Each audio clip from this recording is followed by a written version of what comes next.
Syederalun pasangan bakal calon gubernur dan wakil gubernur Aceh 2017-2022 Zakaria Samante Alaidinsyah Jumat pagi menyerahkan perbaikan syarat dukungan KTP ke Komisi Independen Pemilihan KIP Aceh.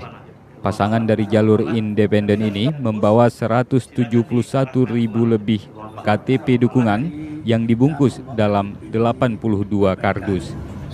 Mudah-mudahan apa yang telah kita janjikan dulu, mudah-mudahan kita penuhi, malahan lebih sedikit. Jadi saudara-saudara, ini hari berbahagia. Ya, kalau tidak kita penuhi, kita malu. Nah, itulah saja.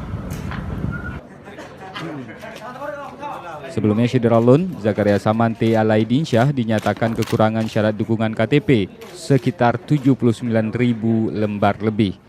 Sesuai peraturan, bakal calon harus menambahnya dengan jumlah 2 kali lipat.